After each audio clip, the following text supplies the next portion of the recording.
राजस्थान में एक शादी हो रही थी। ढोल, रस्में, शंख और शहनाई सब बज रहे थे। मंडप भी सजा था और मंत्र भी गूंज रहे थे, लेकिन इस मंडप में खुशबू फूलों की नहीं बल्कि खून की थी। और किसी ने यह नहीं बताया कि इस शादी की नींव सिंदूर नहीं बल्कि खून है, क्योंकि इस मंडप तक पहुंचने से पहले 6 जिंदगियां खत्म की गई। सफेद सूट, मुस्कुराता हुआ चेहरा और एक लड़की, नाम प्रिया सेठ। सामने बैठा एक आदमी जिसकी आंखों में पछतावे से ज्यादा हिंसा का सुकून है, नाम हनुमान प्रसाद। ये कोई आम शादी नहीं बल्कि मिलन था 2 कातिलों का। आज हम आपको सुनाने जा रहे हैं प्रिया सेठ और हनुमान प्रसाद की वो कहानी जिसे सुनकर आपके रोंगटे खड़े हो जाएंगे। साल 2018। प्रिया सेठ का पहला प्यार दीक्षांत कामरा कर्ज में डूब चुका था। उसे पैसे चाहिए थे और जब कोई रास्ता नहीं मिलता तो कुछ लोग इंसान नहीं शिकार देखते हैं। तो खुलता है प्रिया का एक डेटिंग ऐप। उस पर एक स्वाइप और जाल में फंसता है जयपुर के झोटवाड़ा का दुष्यंत शर्मा। उस वक्त दुष्यंत को लगता है कि उसे प्यार मिल गया है, लेकिन असल में मौत ने उसे राइट स्वाइप किया था। प्रिया और दुष्यंत की बातें बढ़ती हैं, भरोसा बनता है और फिर एक दिन दुष्यंत शर्मा गायब।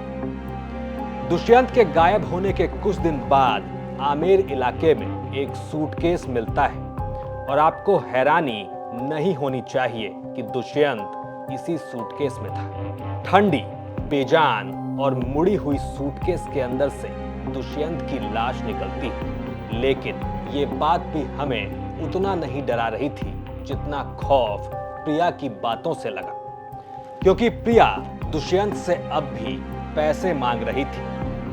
दुष्यंत के पिता से ही सही, लेकिन प्रिया को अपने आशिक दीक्षांत के लिए मर चुके दुष्यंत से अब भी पैसे चाहिए थे। प्रिया को उम्मीद थी कि दुष्यंत मरा तो क्या हुआ, उसके पिता से बड़ी रकम वसूल की जा सकती है। लेकिन प्रिया को मिला क्या? जिंदगी भर की जेल।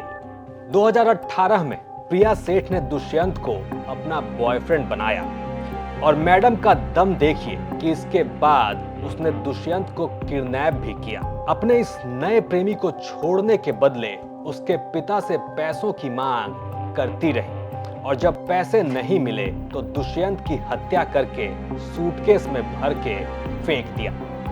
इस पूरे खेल में प्रिया का पुराना आशिक दीक्षांत कामरा भी शामिल था, लेकिन जो बात सबसे ज्यादा डराती है वो यही कि दुष्यंत को मारने का मलाल छोड़िए, प्रिया सेठ को अभी और पैसे चाहिए थे। यहाँ जो लोग प्रिया की कहानी से डर रहे हैं वो अपने दिलों को थाम लें, क्योंकि हनुमान की कहानी आपके बचे कुचे डर को भी खत्म कर देगी। हनुमान प्रसाद जो दुष्यंत और दीक्षांत के बाद प्रिया का आशिक नहीं सीधा पति बनता है, उसे प्रिया से नहीं किसी और से प्यार था और जिसे हनुमान से प्यार था वो उसके लिए पागल हो चुकी थी। इतनी पागल कि हनुमान के लिए वो अपने पति और 3 बच्चों को भी मारने वाली थी। दरअसल हनुमान प्रसाद को एक शादीशुदा महिला संतोष उर्फ संध्या से प्यार था, जो 3 बच्चों की मां थी। अब जाहिर है संध्या का पति इसका विरोध करने वाला था, तो मामला खुलते ही हनुमान प्रसाद ने उसे साइड करने का प्लान बना लिया। और आपको एक बार फिर हैरानी नहीं होनी चाहिए कि हनुमान के साथ मिलकर संध्या ही अपने पति और 3 बच्चों को मार डालती है। उस वक्त तीनों बच्चों के पास संध्या के बहन का भी एक बच्चा सो रहा था और यहाँ उसकी भी निर्मम हत्या कर दी गई। इस जघन्य हत्याकांड में हनुमान के साथ 2 और लोग शामिल थे और उस रोज यहाँ कुल 5 हत्याएं हुई। इसी हत्या में हनुमान उम्र कैद की सजा काट रहा था, वहीं उसकी शादीशुदा प्रेमिका संतोष उर्फ संध्या भी जेल में थी। लेकिन ओपन जेल में रहते हुए हनुमान प्रसाद की नजदीकी प्रिया सेठ से हो गई, जिसके बाद अब हनुमान प्रसाद शादी के बंधन में बंध चुका है। हाईकोर्ट से पैरोल मिली और इन दोनों ने शादी कर ली। और अब आप बताइए, इन दो कातिलों के मिलन पर आप क्या कहते हैं? साथ ही सोचिए उन प्रेमियों के बारे में भी जिन्होंने इनकी खातिर सब कुछ कुर्बान कर दिया, लेकिन उन्हें बदले में मिली तो बस जिंदगी भर की जेल। आप देख रहे थे क्राइम सीन। साथ ही राजस्थान की तमाम खबरों के लिए आप देखते रहिए राजस्थान।